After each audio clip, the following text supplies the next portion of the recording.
starting on that 11th, some of you ain't clapping because you're like, I ain't doing that, so I ain't clapping. So the 11th, it starts on a Thursday, Friday, and then the whole thing is going to culminate. And the reason why we're giving ourselves more time is so we can accomplish bigger needs. And we don't want to be just the church that shows up, from the West End with our hot dog and our Coke in our hand to work one day. No, we're here for the long haul, and we are going to meet and complete needs as they come. That's just who God's called us to be. So I want you to be making plans to be there. Do not miss RVA week, July 11th through the 13th. It is going to be unbelievable as we continue to see what doors God opens and how it's going to be an unbelievable time doing that together. You know, today, again, is Father's Day, so I decided to give every single father in the room a Father's Day gift. One dad. I got one. There's one in the whole room. That's the funny thing about men. Men don't make noise. Girls are like, wee, wee. Men, I have a Father's Day gift for you. Do you want it? Yeah, tough. Man. So here's what I thought I'd give all the dads in the room. My Father's Day gift to you is I am going to preach today's message in under 25 minutes. Why was there more women clapping, number one? Number two, men, why did you sort of cheer but sort of not? See, we have a problem on it. They actually say Father's Day is the least attended Sunday of the year. Men, we got a lot of catching up to do. Ladies, am I right? Am I right? See, there, I'll create a marriage conflict right now in your family if I keep going. So, no, we're gonna have a great time today. I believe God's gonna speak to us as we enter. Come on, school's out. It's summertime. You know, today is Father's Day. And because today's Father's Day, it got me thinking a lot about family. If you don't know our family, we have a very young family. We have 4 beautiful kids. My beautiful wife, Crystal, was up here just singing her little heart out this morning, worshiping. She makes it hard to worship. She can make it hard to worship on the front row. And 4 beautiful kids, and we don't have 4 kids because we like kids. We got 4 kids because I like my wife. Hello. That's a different series. That's a different message. And I don't know why I said that. Y'all need to pray for us. We have 4 beautiful kids. Lucy, who's 9. Josh is 7. Oh, Lord. Lincoln is 4. See, this is the problem. You start naming names. Lincoln's 4.5, almost 5. And then Josie is 18 months, and love every bit of our crazy life, love our crazy family. But because it is Father's Day, again, I was thinking a lot about family. I was thinking a lot about fatherhood. I was thinking a lot about what it means to be in a family, to have a family, to be a dad. I was thinking a lot about that because of my dad. Many of you know my dad and his condition with dementia and how it's progressively getting worse. And if you have not met my dad, you just need to watch last week's 11 o'clock service to know everything you need to know about my dad. And you won't need to know anything else about him. If it comes to his mind, he's going to say it. And you know what? It took me a while, but I'm okay with that. I told everybody from the beginning that as long as my dad is alive, he will have a voice in this church. He's a hero of mine, and it's been crazy because my dad and I are spending a lot more time together now than really even when I lived up in Northern Virginia before we planted the church. Because now when mom and dad come, when you're close, you take advantage of what you're close to. Yeah. Proximity, you can just get complacent to something you're close to all the time.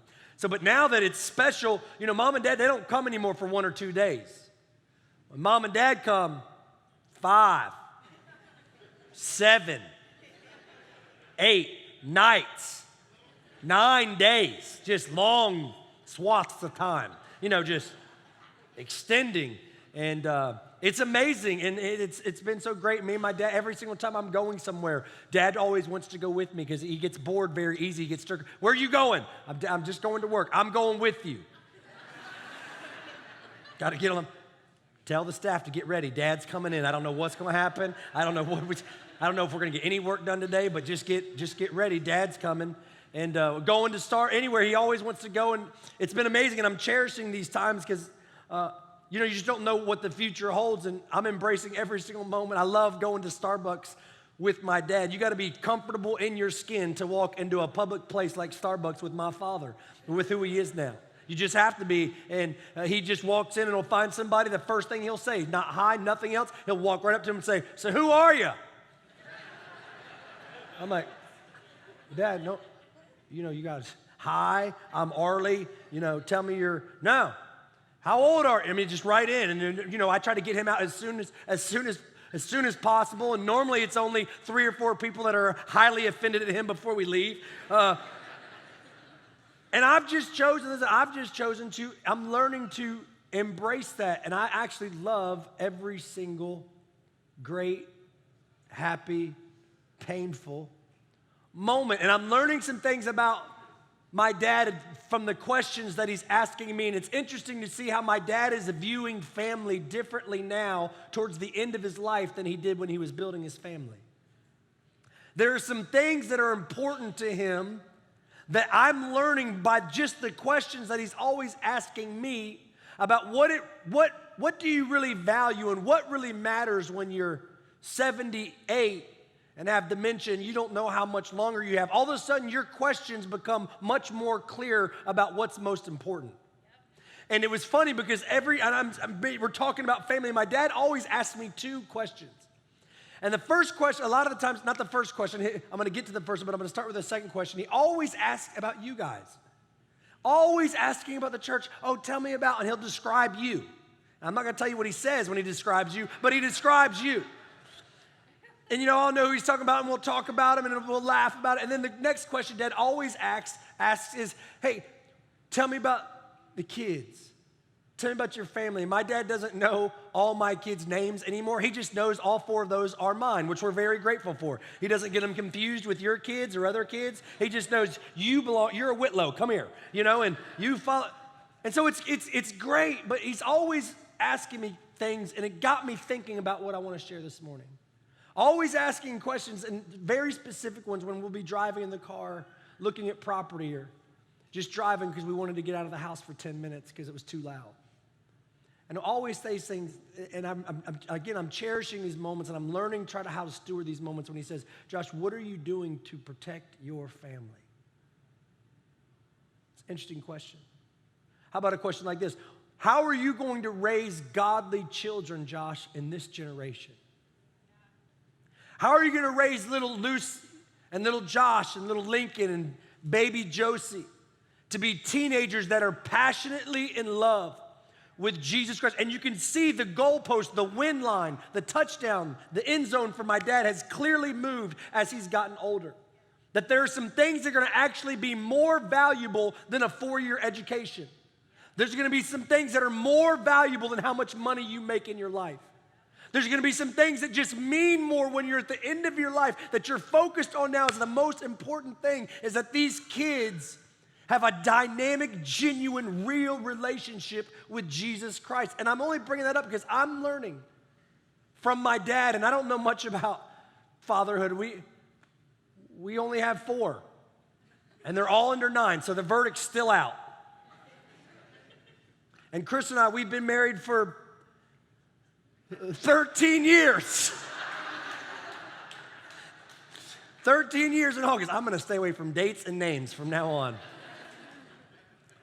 So we're not experts by any means, but I'm learning some things about this. I'm learning a lot from my dad. What I'm learning most of all about fatherhood and about the family is that my primary responsibility and my primary calling, you need to know, is not to this church. And this is difficult because when you pour your whole life into something and then all of a sudden you have to pull back and really weigh what is most important, what is my greatest responsibility and my greatest calling. I don't get it right all the time.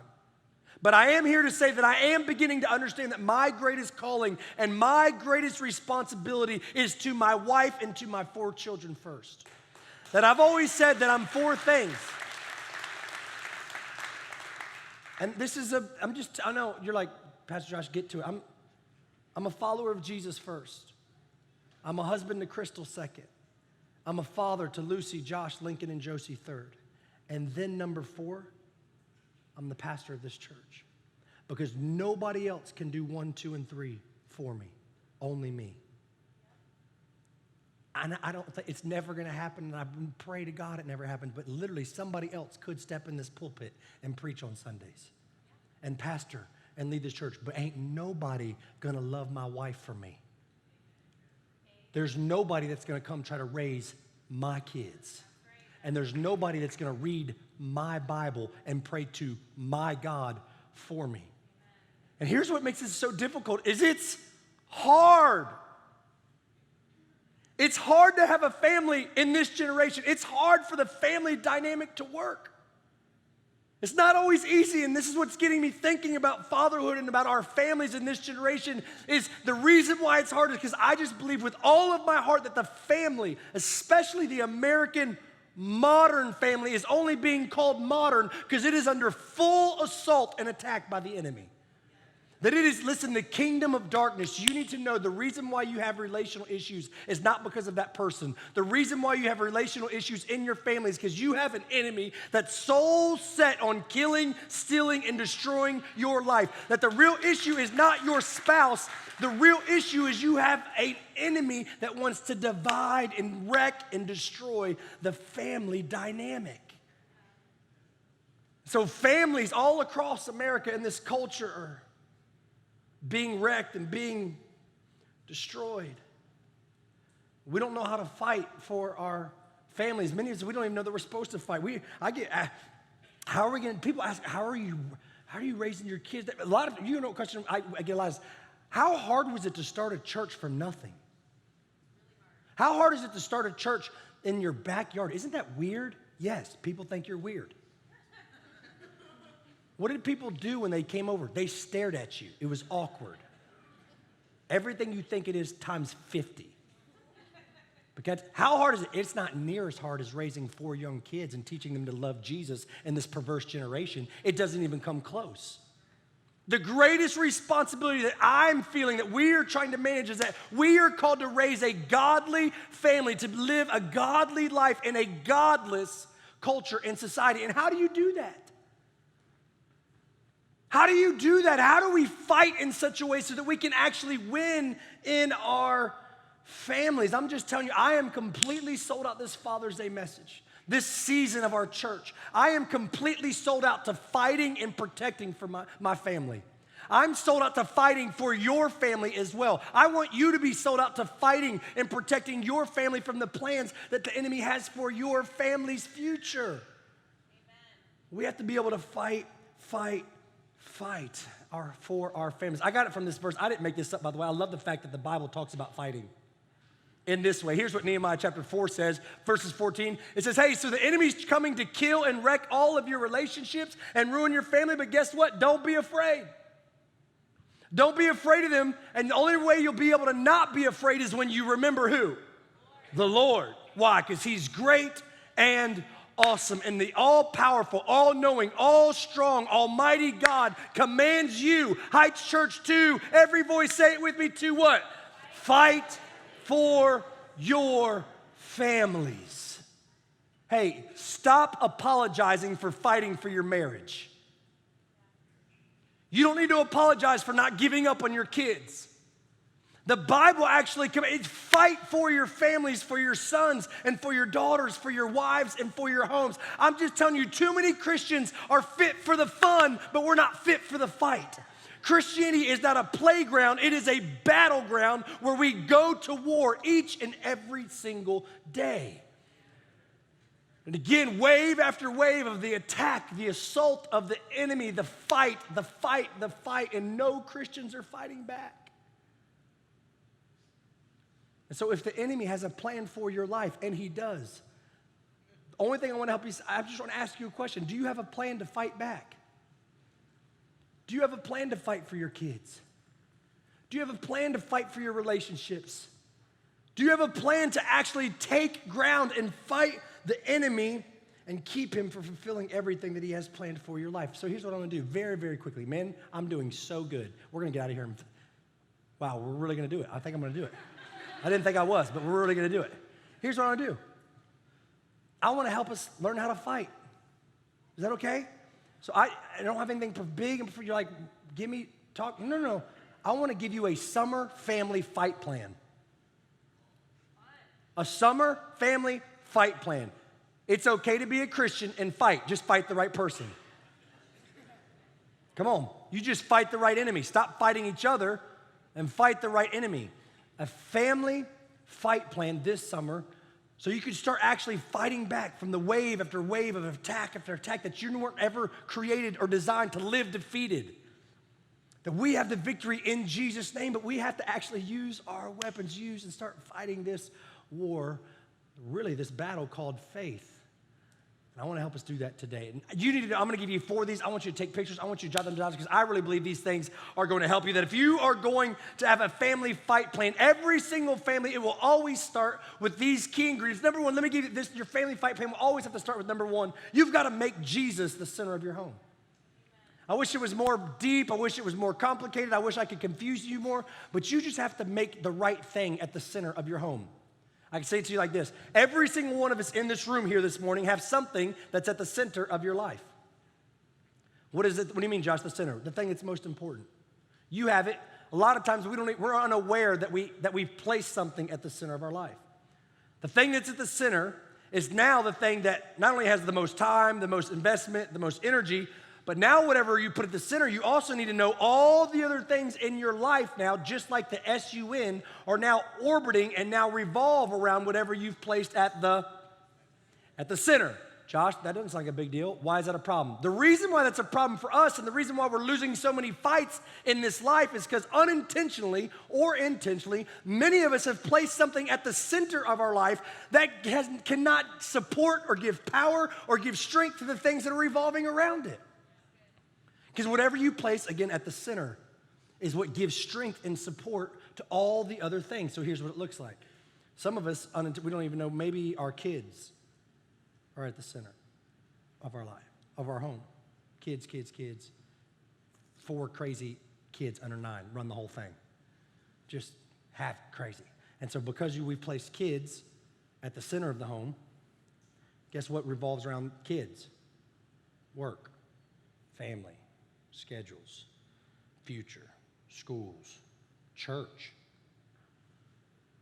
relationship with Jesus, everything revolving around kids. So now what happens? All of a sudden relationships begin to suffer and mom and dad start bickering and fighting because they place the kids at the center of the home, and the 5-year-old is sleeping in between the mom and dad and hasn't got out of bed in 2 years. They don't even know how to stop it now, but somehow they got 2 little gremlins now living in their bed. Y'all don't know. This is real. You're kind of doing the slight laugh because you're like, how do you know? How do you know? How do you know? Somebody told them. And now mom and dad are fighting, and now pressure, and all devil needs is a foothold anyway, so he just drove a Mack truck right through it. Now mom and dad, spouse, are hating each other and fighting with one another. And so when there's trouble, they have to draw on what they placed at the center for help, strength, and support. So now mom and dad, who are older, they're the parents, they're the ones who are supposed to be leading the family, now have to draw help, support, and strength from a 9-year-old. Does that make much sense? No. And you just need to know, again, I believe that many of us are losing the fight in our life. We're losing the fight for our family, and we are unable to fight properly because we've placed something at the center that has no power to help you fight, no power to give you strength to keep on fighting. Josh, that makes sense, kinda. How in the world do you put Jesus at the center of your home? You ready? Don't complicate it. It doesn't have to be super difficult. You put Jesus at the center. Can you go back? Thank you. You put Jesus at the center by putting him first, like in every single area. So it's not some big formula about putting Jesus. No. You just put Jesus first. Let me say it to you like this. Do you have a list that is your life, that are your priorities or whatever it is? Your list. Here's the question that you need to ask yourself if you're wondering if Jesus is the center of my home. Where is Jesus on your list? I can't answer this for you. Is he, I try to get him in when I can. God, I'm going to try to get you next time. I didn't get you this. Hey, can I just, spoiler alert, if he's not first on your list, he's not on your list at all. He doesn't take second place. He's not going to take 10th or blah, blah, blah. Jesus is not something that you fit into your already busy schedule. He's either Lord of your life or he's not Lord at all. And every single time, we just have to, if we want to fight for our families, if we want to actually win, instead of complain about all the defeats that we keep experiencing in our families, you've got to fight back. And the way that you fight back is say, God, I don't know how, but I'm just telling you right now, I'm making the choice that you're going to be first in every single area of my life, first in my time, first in my finances. I am desperate to keep you in first place in every single area of my life. So I'm not just going to be generous or give when I have it. Lord, I'm going to give it when I don't have it because I need to keep you in the center of my finances. God, in my time, I'm not going to read my Bible at nighttime, right? But you know, I'll just read my Bible. There's a lot of people that can read your Bible at nighttime. I can't, because if I open up my Bible at nighttime, I'm going to last 2 minutes and then I'm snoring. But I'm just telling God, that's what that communicates. You got the last part of my day and the leftovers, Lord. I hope you're happy. The last and the least part. No. I communicate with everything, God, that you are first. It's not easy. That's why I'm telling you, it's a plan. You have to choose to fight. I love this. You've got to choose who? For yourself. This day, whom you will serve. But as for me and my household, come on, 11, every single voice, wake up and say it with me. We will serve. We will serve the Lord. It's a matter of your will. It's a matter of your will. Do not wait for the feeling to put Jesus at the center, because I promise you, you're never going to feel like you shouldn't be in control. You're never going to feel like, you know what, today I don't need to be in control. Jesus, you take the wheel. I'll just take this one off. No. So what do I do, Josh? What do I need to do to initiate this plan? Here's what you do. You make the choice every single day.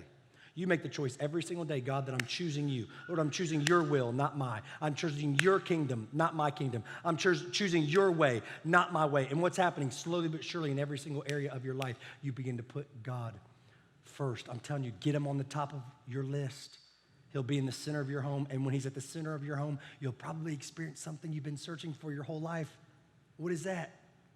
Peace. Peace. Nothing else can. I'm telling you, you want a fight plan to start winning in your family. Put Jesus at the center of your home. And after you do number one, now you'll be ready to do number two, which is now build a schedule that reflects your what? Build a schedule that reflects your values. I have some bad news and good news about this point. Bad news or good news first? I'll give you the bad first, because good news is it's Jesus on the throne. It's going to be amazing. But bad news is everybody in here is busy. I don't know one person whose schedule is not busy. Yeah, this is why this is the most common Christian answer. Hey, how you doing? There's two words that are going to come out 95% of the time. I guarantee it's going to happen today when I come up and say hi to you. You know what you're going to say? You're going to say either two of these words, good and busy, and then you're going to use them interchangeably and at the same time. Hey, how you doing? Busy, good but busy. How you doing? Man, it's been busy, but it's been good. At the same time, really, how's that go? Busy, good, busy, back and forth. That's the bad news. I don't know one person whose schedule, you're not busy. Everybody's busy. Everybody has a lot to do. But there's also good news. Are you ready for the good news this morning? Ready? The good news is you're in control. Amen, Pastor. That was a good one. Preach that. No? Why don't we say that? Because that means I'm responsible. I don't get to blame it on other people. I don't get to blame it on anything else. Everybody's busy, but the good news is I'm in control. I can make decisions. And if you're here and you're like, what do I value in my family? Again, don't overcomplicate it. You don't need to search for this. Your schedule will tell you what you value. So if you're saying things that you value as a family, if you want to know if they're really values or if it's just a wish list, all you need to do is look at the schedule that you keep to make sure it's a value. See, there's a lot of people that have values and there's a lot of people that have wish lists.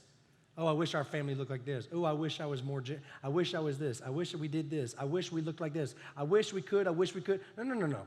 That's a wish list. A value is something that you invest in, that you create time for, that you will continue to build in. And let me say something about this. Parents, look at me real quick, parents. Future parents, if you want to be a parent, listen. What you're doing with your schedule is communicating to your children what is most important. This isn't popular, this is truth. Whatever you're doing with your time, it's the only thing nobody can make more of, is guess what? Time. Everything that you do with your time it's communicating. It's teaching your children what to value. So here's the reason why I'm telling you that is, as parents, we don't get to throw up our arms and and complain about culture and the fact that Generation Z is now called the post-Christian generation. Of course they're called the post-Christian generation. They've been raised in a generation that values everything but God and his house. Everything has been more important. Why? Go back to number 2. We talk about what's at the center of your home, because you had something at the center. It wasn't Jesus. It wasn't God. So whatever's there, we gain strength and value and power from. So we put something at the center, and now everything else revolves around it, and we're paying the consequences in our families. In our families. Chris and I have several families that we look up to, pastors that are way beyond us. That have been doing it a long time, proven the test of time. And it's interesting, after we look at all their lives and talking to them, there are some of our role models. They're not our role models. They're not the best families that we know because of the things that they did. They're the best families and role models to us because of the things that they didn't do.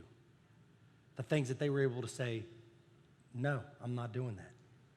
No, if that doesn't contribute to my purpose, then no, I'm not doing that. And it's amazing to see how much now more margin there was in their schedule so they could actually spend time and invest in things that were actually values. And I need you to know, I know schedules are one of those sensitive things, but you need to know, I don't care if you've been in church 500 times a year, your schedule that you keep, sir, ma'am, young person, is deeply, deeply spiritual. It's theological. What does that mean? Listen, it's theological and it's deeply spiritual because it's showing you tangibly what you value the most. You can't hide it, you can't ignore it. It reflects what you value the most. I love this verse in Ecclesiastes. It says this, it is, come on, say it with me, it is what? It's better to only work 40 hours a week. Let me say it to you like this. It's better to take a less paying job and not travel so much. It's better to say no to some things right now. Why?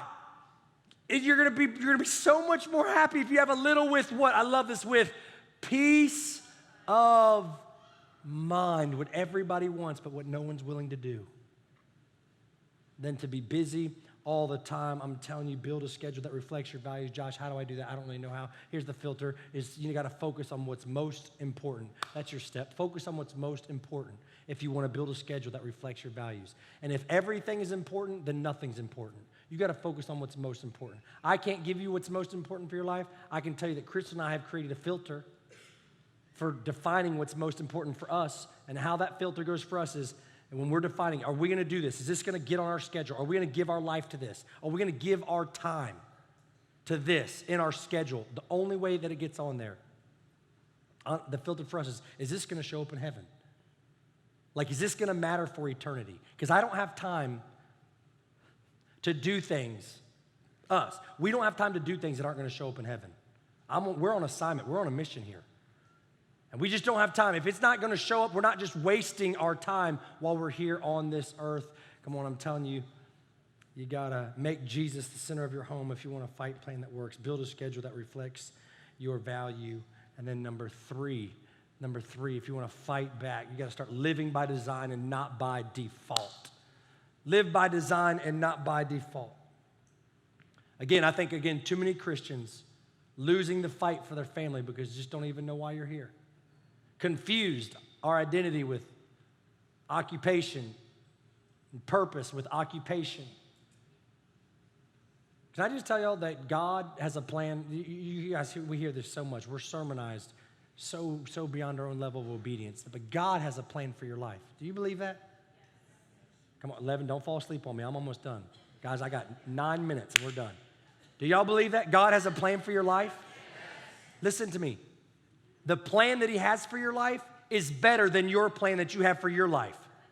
it's better. So whatever your plan is, I'm just telling you, if you just surrender it and let God have his way and his plan, it'll actually work out better for you. His plan is better. And the problem is the script, though, that we're living in our life, it's not God's script. And we're not living by design, we're living by default. And because we're living by default, all the things, our filter for which we view our design comes from the pain in our past, the hurt we've experienced, because we're never, ever got our design from the designer. We're just living for just thinking that I'm just here to take up space and work, and I guess I'll put some money in the bank and try to take care of the kids and just do the best I can and one day go to heaven. No, God has a call. He's got a design, and listen, his design is not the same for everybody's design is different, and it's unique. Crystal and I are experiencing this firsthand, raising our crazy kids.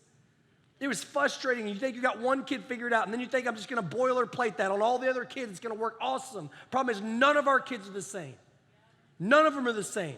And I'm getting frustrated trying to get my other kids to try to be like one kid, and it's just not working. I got one kid, 2 years old, when I threw the ball to him, it was like Terminator arm. I was like, how did you do that? I never even worked with you how to do that. I got another kid, throw the ball, 8-second delay. Ugh. I'm like, what, did you not see it? Let's try that again. I'm like, what, are you serious? I'm not gonna have a problem with that. Like, let's go. You can't, get you some, and you got one kid that's brilliantly smart. Don't have to help them with their homework. As soon as they get home, homework's out, done. They're just, I don't know, we didn't do that. They were just born like that because we have another kid, I've got to do their homework for them. Just like, it's taking too long, give me that paper.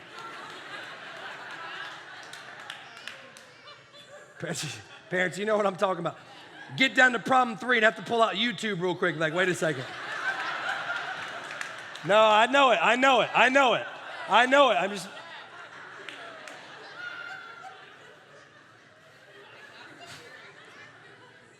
because it ain't normal schoolwork nowadays. I'm just telling you. And here's the fun. They're different. And what I'm learning is thank God that they're different.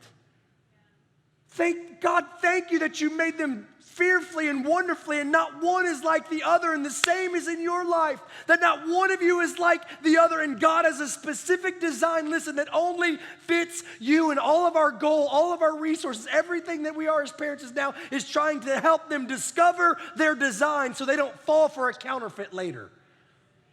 I don't want my kids, I don't want our families growing up trying to appease all the voices that are around them, listening to the opinions of you should do this, and you should be there, and you should go here, and what if you did this, and what if you did this? I'm just telling you, I'm trying to raise people that understand. I want to be a part of families that understand their purpose. Why, Josh? Because when you understand, when you know God's purpose, it will silence people's perspectives.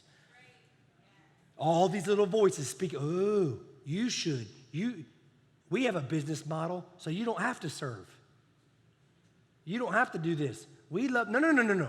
Know God's purpose. Pastor Josh, how in the world do I know God's purpose? You want to know how you know God's purpose? Here, put it up. God's purpose will always include God's people. I know we wanted something big. What do you mean? You know how you demonstrate and you love God? You love what God loves, which is who? People. And God's design, his purpose for your life. If you want your life to start making sense, you got to start serving other people. You've got to start meeting the needs of people. This is why we have a dream team, by the way. We don't just have a dream team because we need to get a bunch of stuff done around here. There's people that are over there right now that are changing your kids' diapers, not because they love to change diapers. They're over there doing that because they understand that they're serving you and giving you an opportunity to have a break from your crazy kids so that you can experience the God who can change your life. There's people that wake up at 6 o'clock in the morning and get here and serve coffee all day long. Why? Not because they've just been waiting to serve coffee. They've been waiting to serve you. And if you want your life to make sense, if you want to discover your design, make sure you always know it'll always be connected to God's people, to serving on a team, to doing something beyond yourself, to meeting the needs of people that are all around you. That's why we do it. That's why we have small groups. That's why we serve one another. That's why we pray with one another. It's just not because we're looking for things to do. It's because it's who you were called to be. It's in your design. If you want a fight plan that really works, I'm just telling you, you better make Jesus the center of your home. I'm telling you, don't let other things creep into the center and have your life revolving around things that cannot help you. You better build a schedule that reflects your values. You got to start living by design instead of by default. And then this last one I'm going to give you, and we're going to pray. We're going to get out of here. I'm going to get out of here early. This is so good. I should do this every week. The last one really is the first. The last one really is the first one. Because if you want to plan to really fight, keep back the attacks that are over and over and over again, I like this one because I think it's the most simple, but it's the most difficult. You're always going to have to. You just got to keep it real. Josh, what in the heck do you mean? I mean, we live in a culture, we live in a generation that is plagued, that is surrounded with constant filters, people being fake, people being phony. It happens to us when we come to church. People want to worship, people want to give, people want to go all in, people want to serve, and I see it on people's faces every single week, even right now. I want to, but I'm just going to sit back and wait, see what this thing's really all. What's that? That's wounds from people not being able to do this. Keep it real. Y'all, let me tell you something. Fake hiding is exhausting. Acting like we're more spiritual than we are, pretending like we don't struggle when we do, pretending like we got it all together when we don't,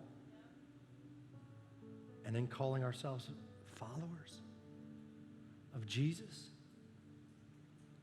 See, I think Jesus was onto something when he was in his ministry and all the words that Jesus had that weren't very pleasant. Are you ready? Guess who they were for? They were for the religious. They were for the put together. The ones who thought, man, I got perfect church attendance. Man, look at my kids. I got great stuff. And Jesus over and over again would come along in his ministry and say this to people that were unable to keep it real and say this. These people, they love to sing the songs. They'll even be in a few small groups. They love to have the appearance of loving me. But there's an issue, there's a problem.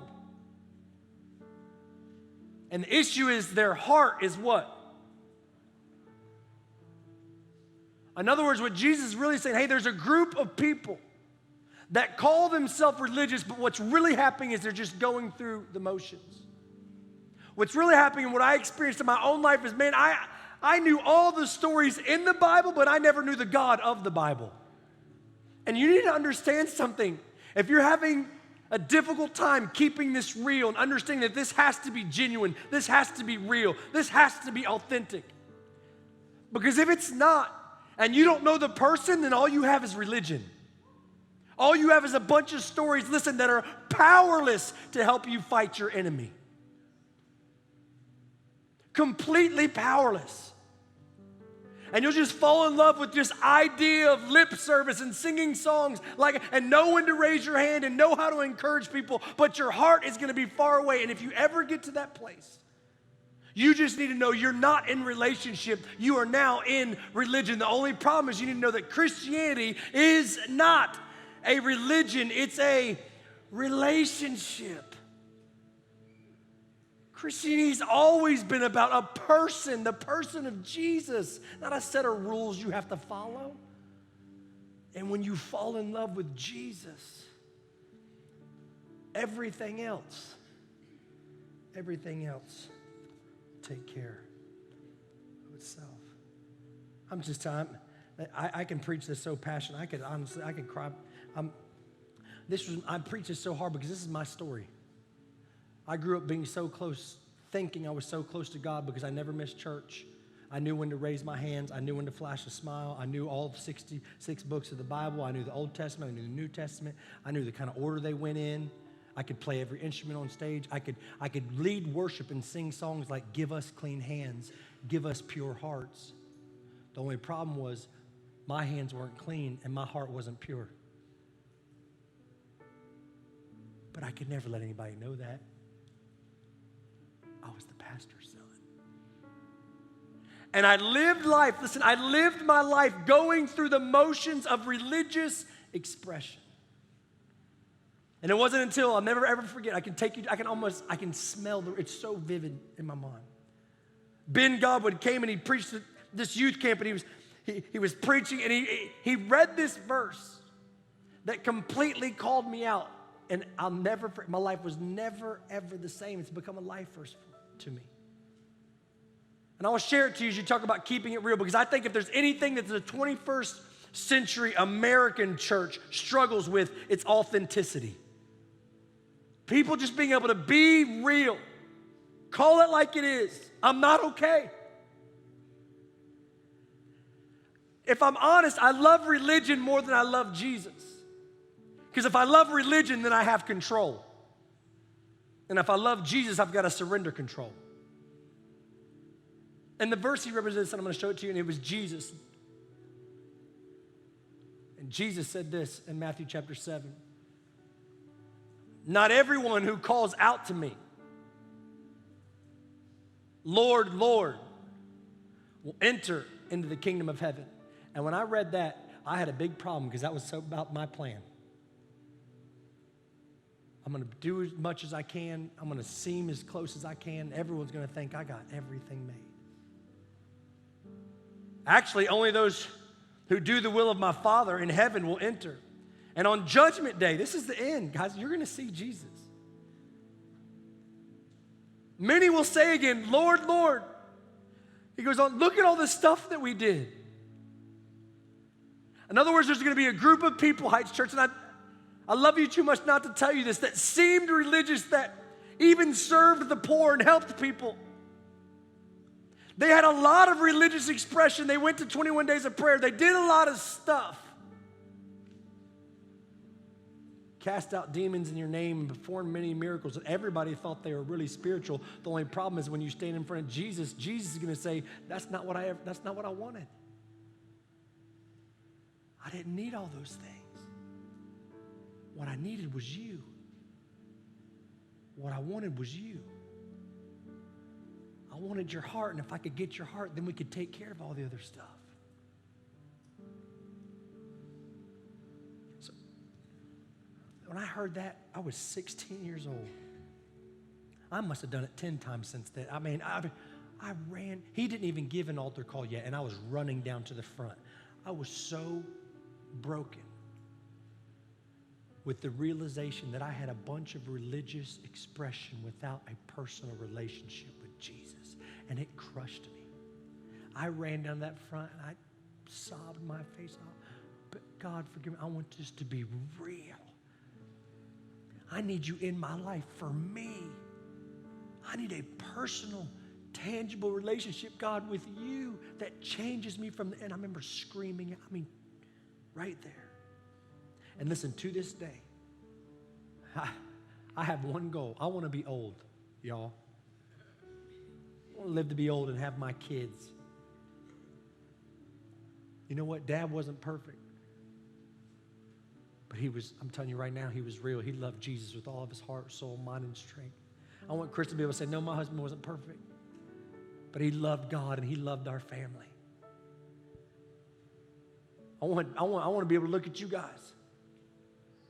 I'm just telling you, I am sold out to this idea that we are called to fight for this generation. We are called to fight for our families. We are called to fight for this spiritual family. How are we going to do that? We're going to do that, I'm telling you, by making Jesus the center of your home. Build a schedule that reflects your values. Start living by design and not by default.